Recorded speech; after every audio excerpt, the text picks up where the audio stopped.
بسم الله الرحمن الرحيم ذلك مما أوحى إليك ربك من الحكمة ولا تجعل مع الله إلها آخر فتلقى في جهنم ملوما مدحورا أفأصفاكم ربكم بالبنين واتخذ من الملائكة إناثا إنكم لتقولون قولا عظيما وَلَقَدْ صَرَّفْنَا فِي هَذَا الْقُرْآنِ لِيَذَّكَّرُوا وَمَا يَزِيدُهُمْ إِلَّا نُفُورًا قُلْ لَوْ كَانَ مَعَهُ آلِهَةٌ كَمَا يَقُولُونَ إِذًا لَابْتَغَوْا إِلَى ذِي الْعَرْشِ سَبِيلًا سُبْحَانَهُ وَتَعَالَى عَمَّا يَقُولُونَ عُلُوًّا كَبِيرًا تُسَبِّحُ لَهُ السَّمَاوَاتُ السَّبْعُ وَالْأَرْضُ وَمَن فِيهِنَّ وَإِن مِّن شَيْءٍ إِلَّا يُسَبِّحُ بِحَمْدِهِ وَلَكِن لَّا تَفْقَهُونَ تَسْبِيحَهُمْ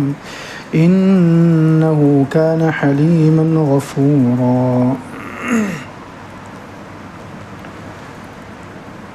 آج کا درس سورہ بنی اسرائیل کی آیت نمبر 39 سے شروع ہو رہا ہے۔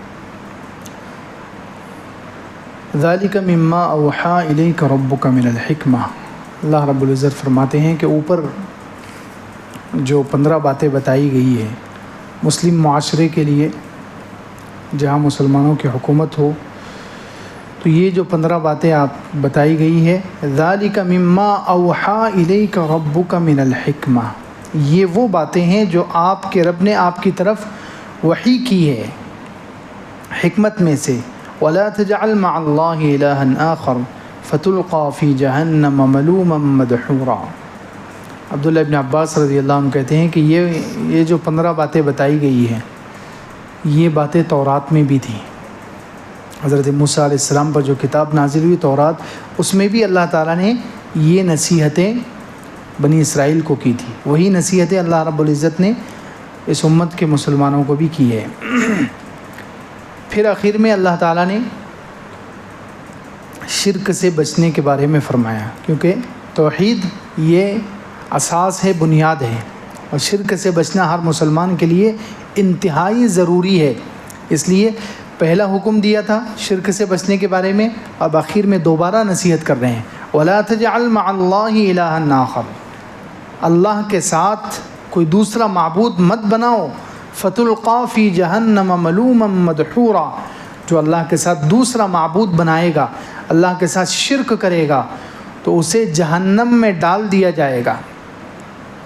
جو شرک کرے گا، اللہ کے ساتھ کوئی دوسرا معبود بنائے گا، اللہ کے علاوہ کسی اور کو معبود سمجھے گا، اللہ کے علاوہ کسی اور کے سامنے سجدہ ریز ہوگا، اللہ رب العزت کے علاوہ کسی اور کی عبادت کرے گا، تو اسے جہنم میں ڈال دیا جائے گا ملوما مدحورا، کہ وہ ملامت زدہ، لوگ بھی اسے برا بھلا کہیں گے، خود اس کا نفس اسے برا بھلا کہے گا، اور وہ اللہ کی رحمت سے دور ہوگا۔ أَفَأَصْفَاكُمْ رَبُّكُمْ بِالْبَنِينَ وَاتَّخَذَ مِنَ الْمَلَائِكَةِ إِنَاثًا إِنَّكُمْ لَتَقُولُونَ قَوْلًا عَظِيمًا۔ اب اللہ رب العزت اس زمانے کے جو مشرکین تھے ان کو اور یہودی اور عیسائیوں کو کہہ رہے ہیں کہ کیا تمہارے رب نے تمہارے لیے بیٹوں کو چن لیا ہے اور خود اپنے لیے ملائکہ میں سے، فرشتوں میں سے بیٹیاں بنا لی ہیں؟ یہ تم بڑی خطرناک بات کہہ رہے ہو، کیونکہ یہودی کہتے تھے کہ عزیر علیہ السلام اللہ کے بیٹے ہیں، عیسائی کہتے تھے کہ حضرت عیسیٰ علیہ السلام اللہ کے بیٹے ہیں، نعوذ باللہ، اور مشرکین جو تھے عرب کے وہ کہتے تھے کہ فرشتے اللہ کی بیٹیاں ہیں، نعوذ باللہ۔ تو اللہ تعالیٰ نے سب سے کہا ہے أَفَأَصْفَاكُمْ رَبُّكُمْ بِالْبَنِينَ، کیا تمہارے رب نے تمہارے لیے بیٹوں کو چن لیا اور خود فرشتوں کو بیٹیاں بنا لیے؟ یہ اللہ رب العزت کو اس پر بہت ناراضگی ہے کہ کوئی شخص اللہ کے لیے بیٹا ہونے کا دعویٰ کرے یا بیٹی ہونے کا، بیٹا اور بیٹی کی نسبت اللہ کی طرف کرے، اس سے اللہ رب العزت بہت سخت ناراض ہوتے ہیں۔ دوسری جگہ آگے آ رہا ہے، سورہ کہف میں ہے اور 25ویں پارے میں ہے، یہ اتنا بڑا گناہ ہے کہ اللہ رب العزت کہتے ہیں تَكَادُ السَّمَاوَاتُ يَتَفَطَّرْنَ مِنْهُ وَتَنشَقُّ الْأَرْضُ وَتَخِرُّ الْجِبَالُ هَدًّا أَن دَعَوْا لِلرَّحْمَنِ وَلَدًا۔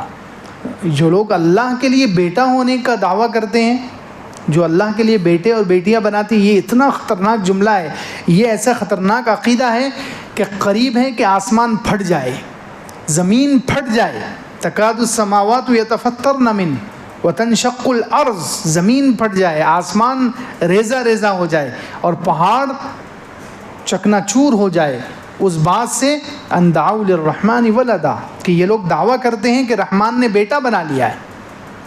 وما ينبغي للرحمن ان يتخذ ولدا، رحمان کے لیے مناسب نہیں ہے کہ وہ بیٹا بنائے، اللہ کو کیا ضرورت ہے.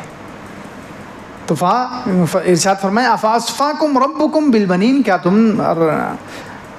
تمہارے رب نے تمہارے لیے بیٹے چن لیے اور خود اپنے لیے بیٹیاں؟ اللہ کے لیے بیٹے کی نسبت ہو یا بیٹی کی نسبت، دونوں اللہ تعالیٰ کو انتہائی ناپسند ہے اور اس سے سخت نفرت ہے. انکم لتقولون قولا عظیما، تم بہت بڑی خطرناک بات کہہ رہے ہو. وَلَقَدْ صَرَّفْنَا فِي هَذَا الْقُرْآنِ لِيَذَّكَّرُوا وَمَا يَزِيدُهُمْ إِلَّا نُفُورًا، ہم نے اس قرآن میں ہر طرح سمجھایا ہے تاکہ یہ لوگ نصیحت حاصل کریں. اللہ رب العزت نے اتنا سمجھایا ہے کہ کوئی ماں باپ بھی اتنا نہیں سمجھا سکتے، ماں باپ بھی کسی کو اتنا نصیحت نہیں کر سکتے. اللہ رب العزت نے انسانوں کو اتنا قرآن میں الگ الگ طریقے سے، الگ الگ مثالوں سے، زاویوں سے، الگ الگ انداز سے اللہ رب العزت نے سمجھایا ہے. توحید کو سمجھایا تو الگ الگ انداز سے، جنت کو، جہنم کو، اپنی نافرمانی کو، اپنی فرما برداری کو، ہر چیز کو صرفنا، پھیر پھیر کر الگ الگ انداز سے، الگ الگ طریقے سے اللہ رب العزت کہتے ہیں ہم نے اس قرآن میں سمجھایا ہے تاکہ انسان نصیحت حاصل کرے. وما یزیدہم الا نفورا، لیکن یہ کافر کچھ لوگ اتنے بدتر ہیں کہ قرآن سے ان کے اندر نفرت میں اضافہ ہو رہا ہے. نہیں اضافہ ہو رہا ہے اس قرآن کے اترنے سے، الا نفورا، مگر نفرت، ان کے نفرت بڑھ رہی ہے ان کے اندر. قرآن کی دو تاثیر ہے، قرآن کی دو تاثیر ہے. اگر قرآن جو ہے بارش کی طرح ہے، کس کی طرح ہے؟ کئی جگہ اللہ تعالیٰ نے قرآن کو بارش سے تشبیہ بھی دی ہے، قرآن کو بارش سے تشبیہ دی ہے. جیسے بارش اترتی ہے تو زمین دو قسم کی ہوتی ہے. زمین کتنے قسم کی؟ دو قسم کی ہوتی ہے. اگر زمین اچھی ہوگی تو بارش سے اس زمین کو فائدہ ہوگا، وہ زمین اچھے اچھے پھل پھول اور اچھے اچھے اناج اگائے گی. اگر زمین اچھی ہے، اگر زمین اچھی ہے تو بارش کی وجہ سے اس کے اندر سے اچھی اچھی چیزیں اگے گی. اور اگر زمین خراب ہے تو بارش کی وجہ سے اس کے اندر سے بری چیزیں اگے گی، پھر کانٹے دار درخت، برے بدبودار درخت، خراب چیزیں. ایسے ہی قرآن، کہ قرآن اگر انسان کا دل اچھا ہے، انسان کے دل میں طلب ہے، انسان قرآن کو سمجھنا چاہتا ہے، اس کی نیت اچھی ہے، دل صاف ہے، تو قرآن ایسے دل میں جا کے جائے گا تو اس دل میں اچھائی میں اضافہ ہوگا، اس میں اللہ کی محبت بڑھے گی، اس میں تقویٰ بڑھے گا، اس میں توکل بڑھے گا، اس میں پاک دامنی بڑھے گی، اس میں اچھائی بڑھے گی. اور اگر دل گندا ہے، دل خراب ہے، دل ویران ہے، تو پھر قرآن اس میں جا کر اس میں نفرت، اللہ سے دوری، یہ چیزوں میں اضافہ ہوگا. اس کو 8ویں پارے میں بھی بیان کیا اللہ تعالیٰ نے، والبلد الطیب یخرج نباتہ باذن ربی والذی خبث لا یخرج الا نکدا کذلک نصرف الآیات لقوم یشکرون. کہ اچھی زمین، اچھی جگہ اچھی چیز اگاتی ہے. والبلد الطیب یخرج نباتہ باذن ربی، جو اچھی زمین ہوتی ہے وہاں اللہ کے حکم سے اچھی چیزیں اگتی ہیں. والذی خبث، اور جو زمین خبیث ہے، گندی ہے، لا یخرج الا نکدا، وہاں سے صرف گندی چیزیں اگے گی، کانٹے اور بدبودار پھل اور بری چیزیں، نقصان پہنچانے والی چیزیں. اس سے پہلے اللہ تعالیٰ نے قرآن کا تذکرہ کیا ہے. تو مفسرین کہتے ہیں کہ یہ قرآن کی طرف اشارہ ہے کہ جیسے زمین کی دو قسمیں ہیں، دلوں کی بھی دو قسمیں ہیں. زمین کی دو قسمیں ہیں اور دلوں کی بھی دو قسمیں ہیں. اچھے دل میں قرآن جائے گا تو اس سے اچھی چیز میں اضافہ ہوگا، اللہ کی محبت بڑھے گی، تقویٰ اور توکل بڑھے گا، اللہ پر بھروسہ بڑھے گا، اچھی صفات. اور اگر دل گندا ہے، دل برا ہے، تو قرآن اس کے اندر جا کر اس کے اندر اور گمراہی کو بڑھائے گا. تو کہتے ہیں وَلَقَدْ صَرَّفْنَا فِي هَذَا الْقُرْآنِ لِيَذَّكَّرُوا، قرآن کا قصور نہیں ہوگا، دل کا قصور ہوگا. کس کا قصور؟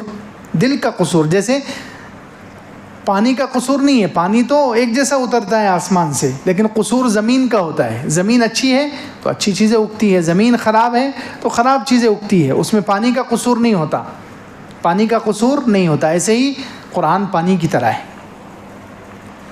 قرآن کا قصور نہیں ہوتا، انسانوں کے دل کا قصور ہوتا ہے. دل اچھے ہوتے ہیں تو قرآن کہاں سے کہاں پہنچا دیتا ہے، قرآن کہاں سے کہاں پہنچا دیتا ہے. ابو قحافہ کے بیٹے کو ابو بکر بنا دیتا ہے، عمر ابن خطاب کے بیٹے کو عمر ابن خطاب بنا دیتا ہے. حضرت عثمان کتنا قرآن پڑھتے تھے تو کہاں حضرت عثمان عفان کے بیٹے کو عثمان بنا دیتا ہے. ابو طالب جو خود کافر ہیں لیکن ان کے بیٹے کو علی بنا دیتا ہے.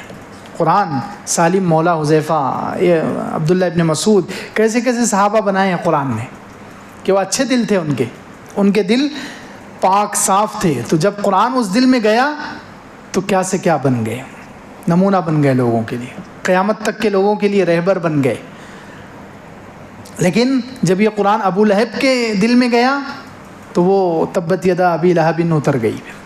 ابو جہل کے دل میں گیا تو اس کے بدبختی میں اضافہ ہو گیا، اس کی بدبختی میں اضافہ ہو گیا.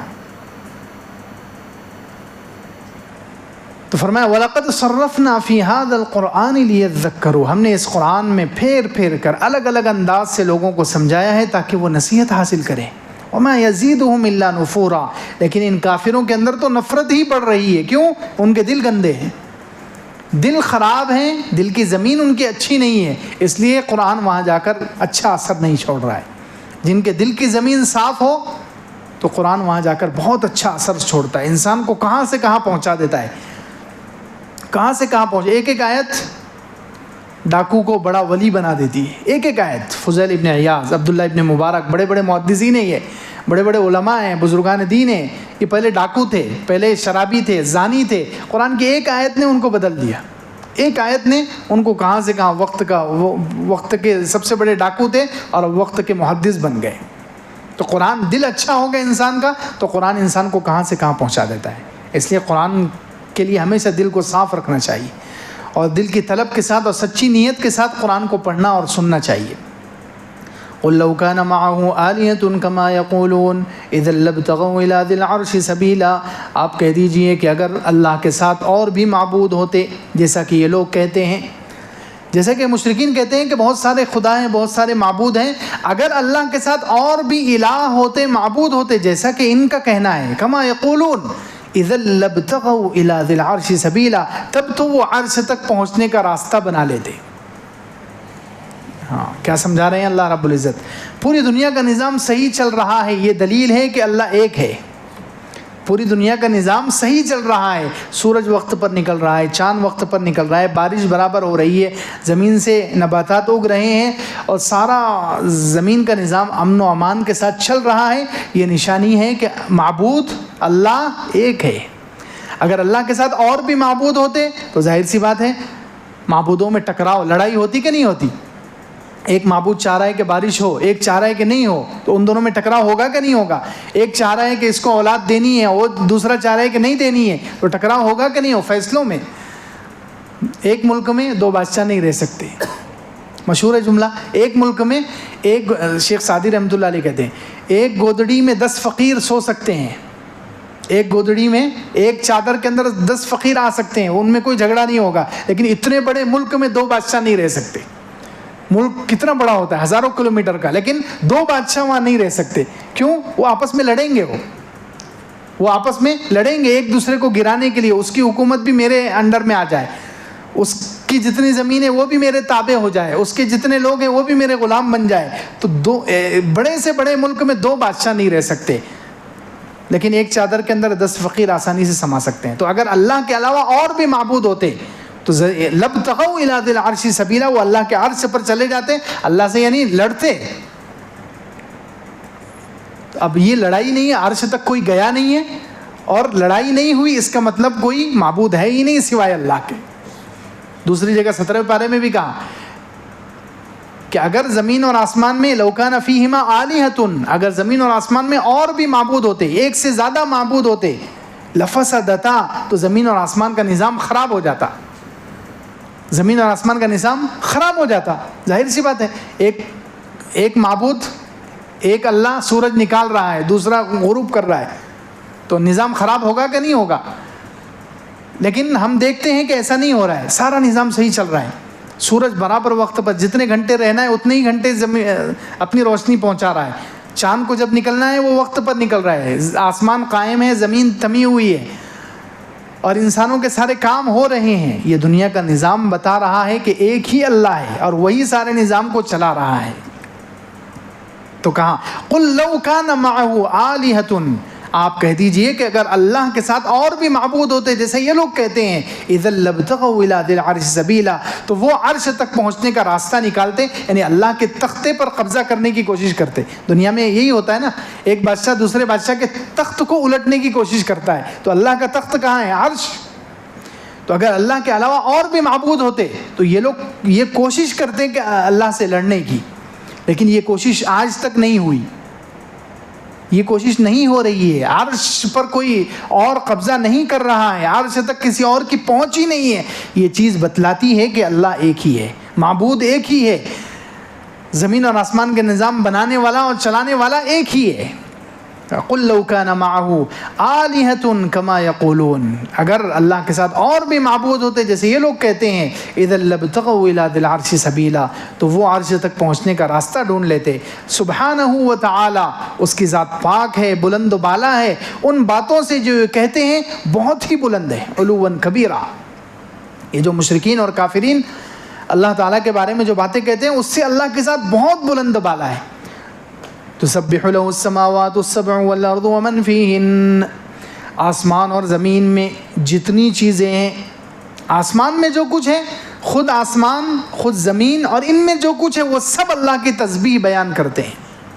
تسبح له السماوات السبع, ساتوں آسمان اللہ کی تسبیح بیان کرتے ہیں, اللہ کی پاکی, اللہ کی تقدیس بیان کرتے ہیں, اور زمینیں بھی, اور جو کچھ ان میں ہے. اور صرف آسمان اور زمین نہیں, وَإِن مِّن شَيْءٍ إِلَّا يُسَبِّحُ بِحَمْدِهِ, کوئی بھی چیز ایسی نہیں ہے جو اللہ کی تسبیح نہ بیان کرتی ہو حمد کے ساتھ. زمین اور آسمان میں کوئی بھی جاندار چیز ہو یا بے جان, ہر چیز اللہ کی تسبیح بیان کرتی ہے بحمدہ, اس کی حمد, اس کی تعریف کے ساتھ, یعنی سبحان اللہ و بحمدہ پڑھتے ہیں. وَلَٰكِن لَا تَفْقَهُونَ تَسْبِيحَهُمْ, لیکن تم ان کی تسبیح کو سمجھتے نہیں ہو. سبحان اللہ.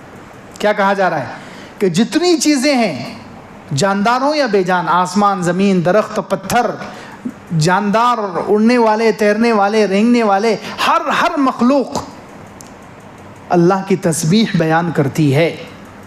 کوئی بھی چیز خاموش نہیں ہے, ہر چیز اللہ کی تسبیح بیان کرتی ہے. اور یہ بات آج کی سائنس نے بھی مان لی ہے. سبحان اللہ. اللہ رب العزت نے 1400 سال پہلے کہی تھی, جب اس سائنس کا وجود بھی نہیں تھا. اللہ رب العزت نے اس وقت کہا تھا کہ ہر چیز اللہ کی تسبیح بیان کرتی ہے. آج کی سائنس نے کچھ سال پہلے رپورٹ آئی کہ دنیا کی جتنی مخلوقات ہیں سب کے اندر سے کوئی آواز آتی ہے. اللہ اکبر.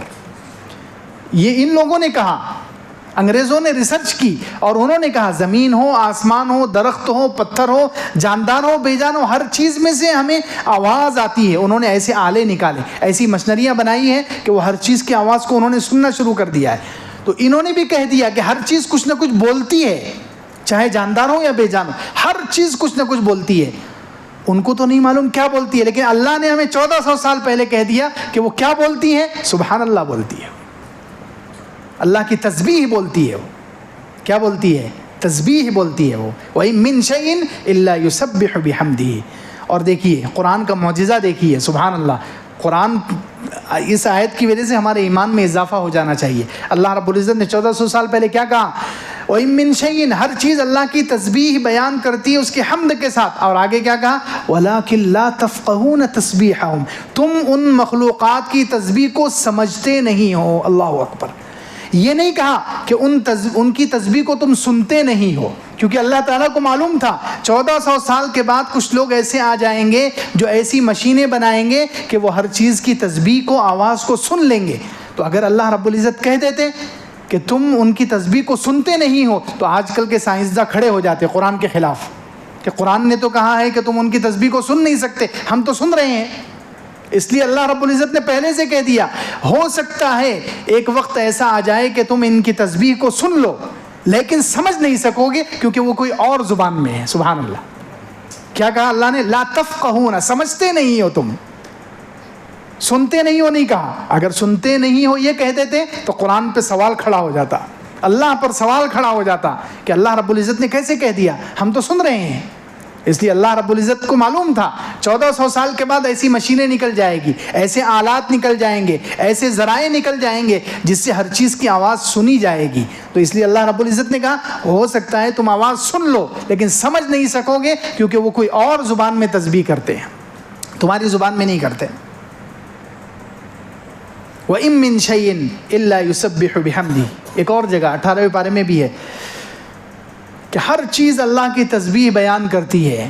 الم تر ان اللہ یسبح له من فی السماوات والارض. کیا آپ دیکھتے نہیں کہ اللہ کی تسبیح بیان کرتی ہے وہ چیزیں جو آسمانوں میں یا زمین میں ہیں. والطیر صافات، پرندے پر پھیلائے ہوئے اللہ کی تسبیح بیان کرتے ہیں،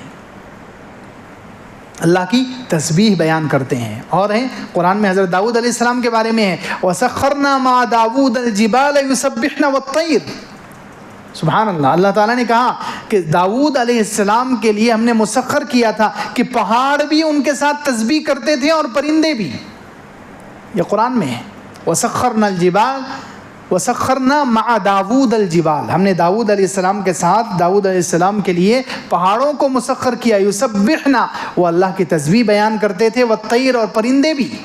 جب حضرت داؤد علیہ السلام اللہ کی تسبیح، ان کی آواز بہت خوبصورت تھی، حضرت داؤد علیہ السلام کی آواز بہت اچھی تھی، تو جب وہ تسبیح بیان کرتے تھے تو ساتھ پہاڑ بھی اللہ کی تسبیح شروع کر دیتے تھے اور پرندے بھی ٹھہر جاتے تھے پر پھیلا کر اور وہ بھی اللہ کی تسبیح شروع کر دیتے. اسی طرح ہر چیز اللہ کی تسبیح کرتی ہے. عبداللہ ابن مسعود رضی اللہ عنہ کہتے ہیں، صحیح بخاری میں ہے یہ روایت، کہ اللہ کے رسول اللہ علیہ وسلم کے ساتھ ہم کھانا کھا رہے تھے اور ہم کھانے کی تسبیح کو سن رہے تھے. سبحان اللہ.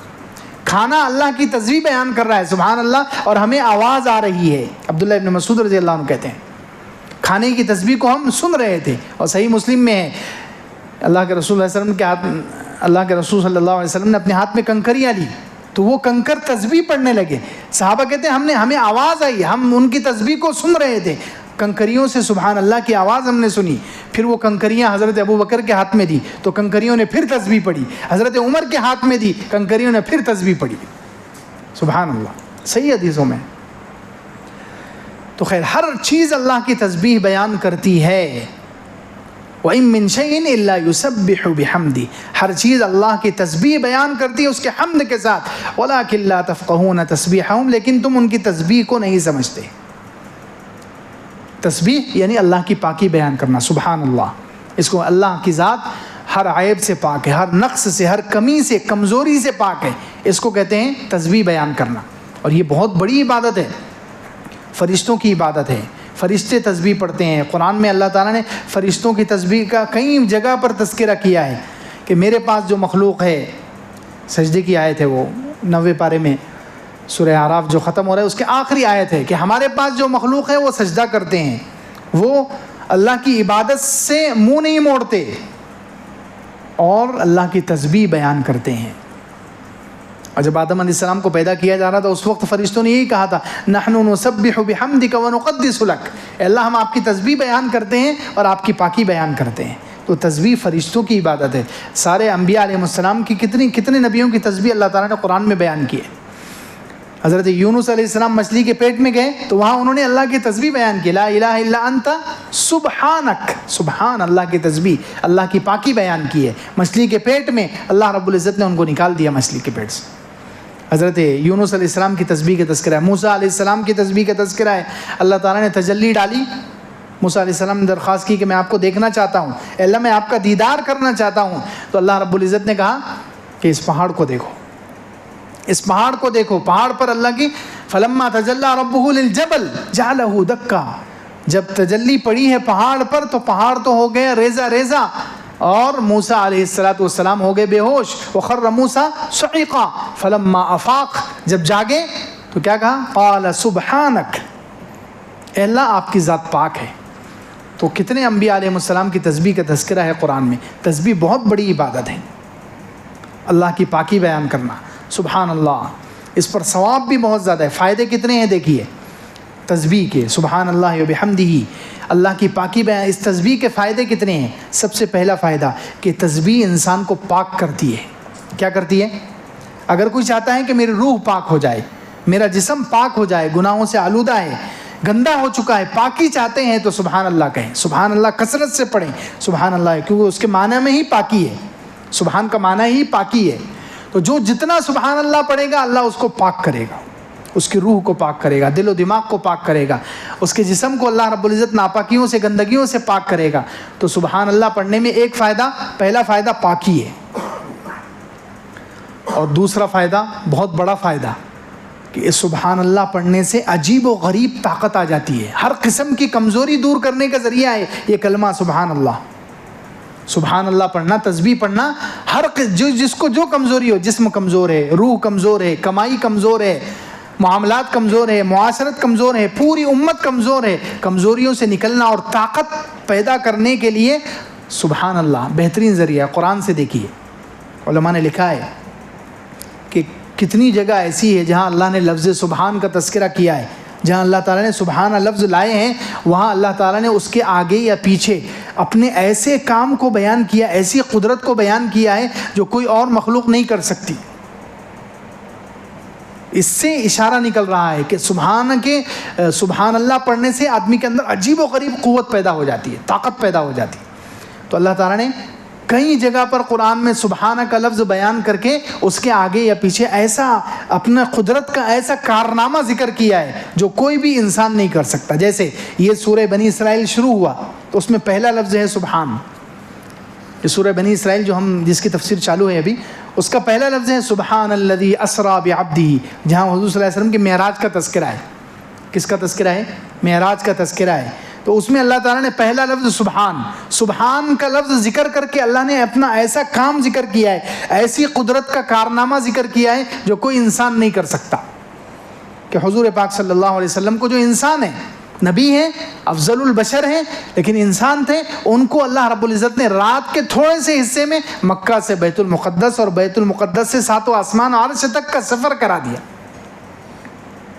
یہ اللہ کے علاوہ کوئی کر سکتا ہے؟ رات کے تھوڑے حصے میں اتنا بڑا سفر, اتنی عجیب عجیب چیزیں حضور اقدس صلی اللہ علیہ وسلم نے دیکھ لی. تو یہ اللہ کی قدرت کا ایسا کارنامہ ہے جو کوئی سوچ بھی نہیں سکتا.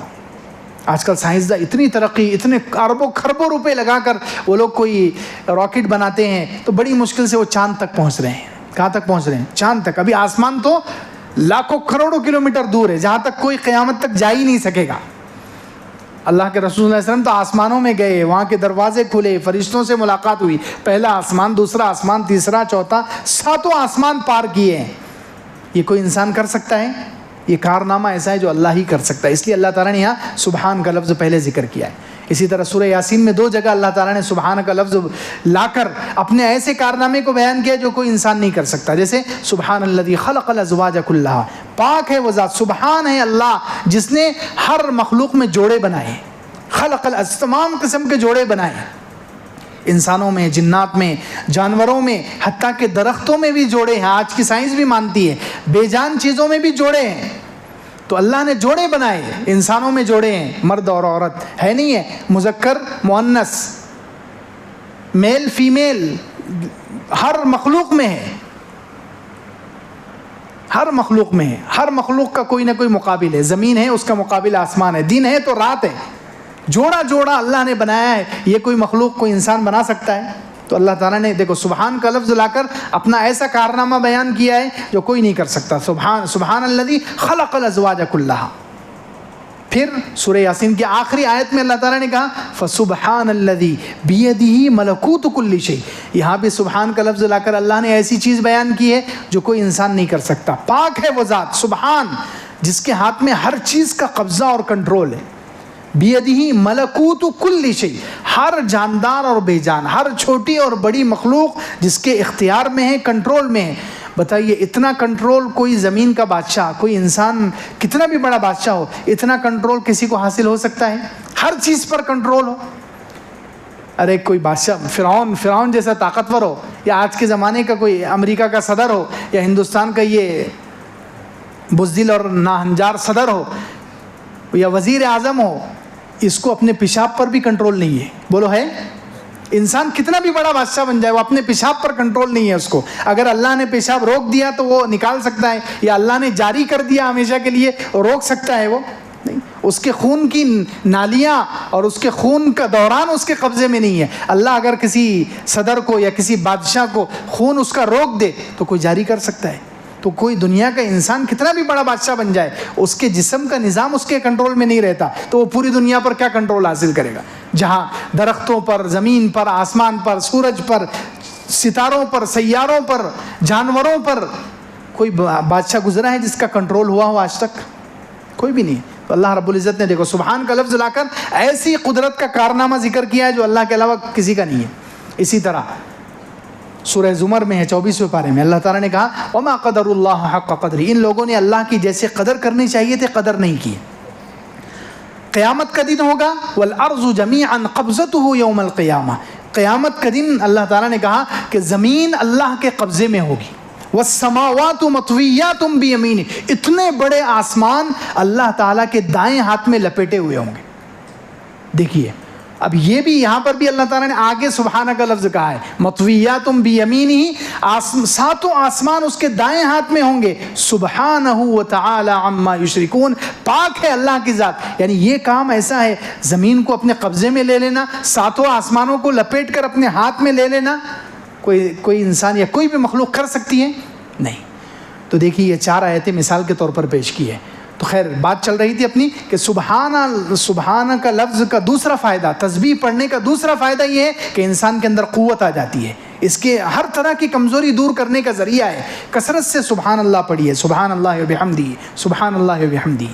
دوسرا فائدہ اس کا یہ ہے, ایک تو اس سے پاکی حاصل ہوگی اور دوسرے قوت آئے گی, طاقت آئے گی, کیونکہ اللہ تعالیٰ نے سبحان کا لفظ لا کر اپنی قدرت کو ظاہر کیا ہے. ایسے ایسے کام اللہ نے بیان کیے جو کوئی اور نہیں کر سکتا. اس لیے سبحان اللہ کا دوسرا فائدہ, جو کثرت سے سبحان اللہ و بحمدہ, سبحان اللہ کثرت سے پڑھے گا اس کے اندر طاقت آ جائے گی, کمزوری دور ہو جائے گی.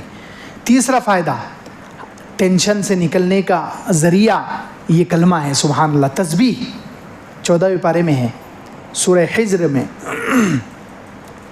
سورہ حجر کے آخر میں ہے. اللہ کے رسول صلی اللہ علیہ وسلم سے اللہ تعالیٰ نے کہا وَلَقَدْ نَعْلَمُ أَنَّكَ يَضِيقُ صَدْرُكَ بِمَا يَقُولُونَ, ہم جانتے ہیں کہ یہ کافر جو آپ کے خلاف باتیں کرتے ہیں اس سے آپ کا دل تنگ ہوتا ہے. کافر حضور اقدس صلی اللہ علیہ وسلم کو نعوذ باللہ کبھی پاگل کہتے تھے, کبھی جادوگر کہتے تھے, کیسے کیسے جملے. اندازہ لگائیے حضور اقدس صلی اللہ علیہ وسلم کے مبارک دل پر کیا گزرتی ہوگی. حضور صلی اللہ علیہ وسلم کے مبارک دل, ایک شریف انسان کو کوئی بازار میں ذلیل کرے تو برداشت ہو سکتا ہے؟ انسان کتنا ڈپریشن میں چلا جاتا ہے, ٹینشن میں چلا جاتا ہے, انسان کتنا ذہنی اور دماغی اعتبار سے پریشان ہو جاتا ہے. تو اللہ تعالیٰ نے کہا ہم جانتے ہیں وَلَقَدْ نَعْلَمُ أَنَّكَ يَضِيقُ صَدْرُكَ بِمَا يَقُولُ, آپ کا سینہ تنگ ہوتا ہے ان کی باتوں سے. تو آپ کیا کیجئے, اس کا علاج کیا ہے؟ فَسَبِّحْ بِحَمْدِ رَبِّكَ, اپنے رب کی تسبیح پڑھیے حمد کے ساتھ, یعنی سبحان اللہ و بحمدہ کہیے. وَقُم مِّنَ السَّاجِدِينَ, اور سجدہ کیجیے. 2 چیزیں ہیں ٹینشن سے نکلنے کے لیے, ڈپریشن سے نکلنے کے لیے, ہر قسم کے ٹینشن سے نجات پانے کے لیے سبحان اللہ و بحمدہ پڑھو اور سجدے کرو. تو تیسرا فائدہ ہے تسبیح کا, تیسرا فائدہ ہے. چوتھا فائدہ, یہ سب الحمدللہ قرآن سے بیان ہو رہا ہے. کہاں سے بیان ہو رہا ہے؟ سب قرآن میں ہے یہ. چوتھا فائدہ تسبیح کا, انسان کے حالات اگر خراب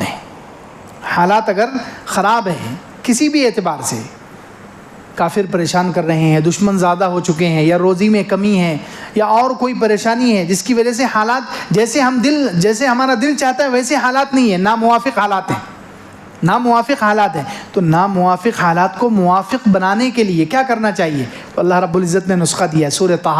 سورہ طٰہٰ کے آخری صفحے پر ہے, فرمایا حضور اقدس صلی اللہ علیہ وسلم سے فَاصْبِرْ عَلَىٰ مَا يَقُولُونَ, یہ جو کافر کہتے ہیں اس پر آپ صبر کیجئے. وَسَبِّحْ بِحَمْدِ رَبِّكَ قَبْلَ طُلُوعِ الشَّمْسِ وَقَبْلَ غُرُوبِهَا, اپنے رب کی تسبیح کیجئے حمد کے ساتھ, سورج نکلنے سے پہلے اور ڈوبنے سے پہلے, یعنی فجر سے پہلے اور مغرب سے پہلے, عصر کے بعد. یہ 2 وقت میں تسبیح کیجئے. قبل طلوع الشمس وقبل غروبها ومن آناء اللیل, رات کے کچھ حصے میں. فسبح, تسبیح پڑھیے. واطراف النہار, دن کے کناروں میں. اس تسبیح کا فائدہ کیا ہوگا؟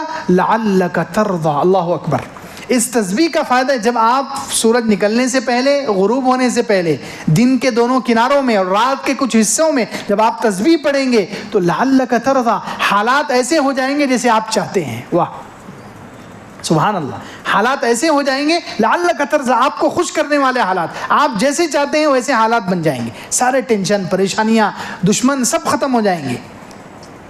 جو مخالف لوگ ہیں وہ موافق بن جائیں گے، جو دشمن ہیں وہ دوست بن جائیں گے، جو جان لیوا ہیں، جو جان لینے پر تلے ہوئے ہیں وہ جان دینے پر تل جائیں گے. بتائیے حضور اکرم صلی اللہ علیہ وسلم کے ساتھ ایسا ہوا کہ نہیں ہوا؟